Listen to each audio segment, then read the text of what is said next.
मूंछों पर ताव, हाथों में पिस्तौल और जुबान पर बस एक ही बात, दुश्मन की गोलियों का हम सामना करेंगे। हम आजाद हैं और आजाद ही रहेंगे। यह सिर्फ एक नारा नहीं था, यह उस नौजवान का संकल्प था जिसने अंग्रेजी हुकूमत को चुनौती दी और अंत तक सिर नहीं झुकाया। चंद्रशेखर आजाद, एक ऐसा नाम जो आजादी की लड़ाई का प्रतीक बना, जिसने अपने बुलंद हौसले और अद्भुत वीरता से इतिहास में खुद को अमर कर लिया। उनकी जिंदगी किसी किताब की कहानी जैसी लगती है, जहां एक गरीब ब्राह्मण परिवार का बेटा जंगलों में धनुष बाण चलाते हुए बड़ा होता है, संस्कृत विद्यालय में पढ़ता है और फिर ब्रिटिश साम्राज्य के खिलाफ सबसे बड़ा विद्रोही बनकर उभरता है। देश की आजादी के लिए न सिर्फ उसने अपना नाम बदला, बल्कि जिंदगी तक कुर्बान कर दी। आज भी जब कोई आजाद नाम लेता है तो देशभक्ति से लबरेज एक दृढ़ चेहरा ज़हन में उभर आता है। आइए जानते हैं उस महायोद्धा की कहानी, जिसने कहा था, मैं जिंदा कभी अंग्रेजों के हाथ नहीं आऊंगा, और सच में अंतिम गोली तक अपने इस वचन को निभाया। 23 जुलाई 1906 को मध्य प्रदेश के अलीराजपुर जिले के भाबरा गांव में जन्मे चंद्रशेखर का बचपन संघर्षों से भरा था। उनका असली नाम चंद्रशेखर तिवारी था और परिवार उत्तर प्रदेश के उन्नाव जिले के बदरका गांव से था। बेहद साधारण परिवार से आने वाले चंद्रशेखर ने बचपन से ही धनुष बाण और निशानेबाजी में गहरी रुचि दिखाई।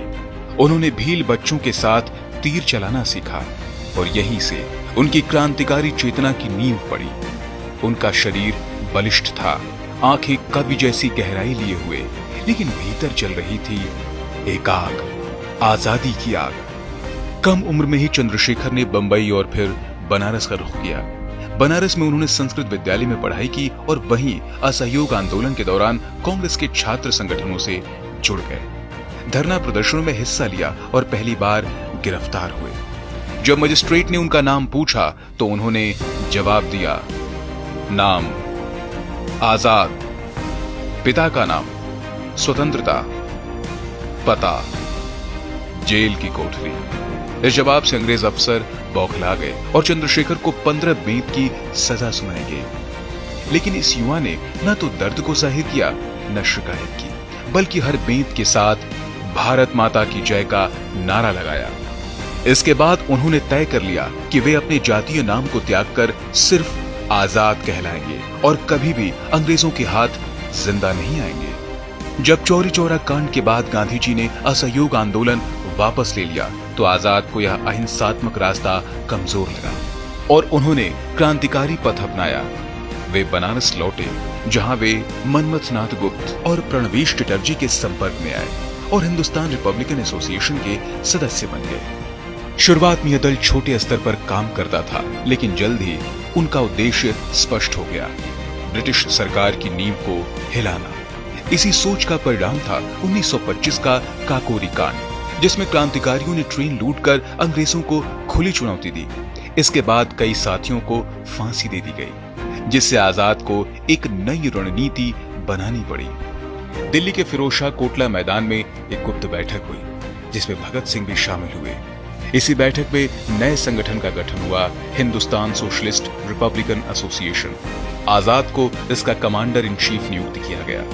इसके बाद सैंडर्स की हत्या, असेंबली में बम फेंकने जैसी घटनाएं हुई, जिनमें आजाद और भगत सिंह की भागीदारी रही। जब भगत सिंह, राजगुरु और सुखदेव को फांसी की सजा सुनाई गई तो आजाद को गहरा आघात पहुंचा। उन्होंने भगत सिंह को छुड़ाने की कोशिशें भी की, लेकिन कामयाब नहीं हो सके। एक एक करके उनके अधिकांश साथी गिरफ्तार कर लिए गए। फिर भी चंद्रशेखर आजाद अंग्रेजों की गिरफ्त से दूर रहे। लेकिन 27 फरवरी 1931 को इलाहाबाद के अल्फ्रेड पार्क में उन्हें पुलिस ने घेर लिया। गोलीबारी शुरू हुई, लेकिन आजाद का निशाना अब भी वैसा ही अचूक था जैसा बचपन में भील बच्चों के साथ तीर चलाते समय था। उन्होंने कई पुलिसकर्मियों को घायल कर दिया। जब आखिरी गोली बची तो उन्होंने उसे खुद पर चला दी। उन्होंने अपनी कसम खाई, वो जिंदा कभी अंग्रेजों के हाथ नहीं आए। आजाद का जीवन एक ऐसी मिसाल है जो बताता है कि क्रांति सिर्फ हथियार से नहीं, विचार और संकल्प से होती है। उनके अंतिम क्षणों तक उनका मानसिक संतुलन, साहस और देशभक्ति अडिग रही। आज भी जब कोई उनका नाम लेता है तो यह सिर्फ इतिहास नहीं बल्कि प्रेरणा बनकर सामने आता है। उनका नाम आजाद था और वे सच में आजाद ही रहे।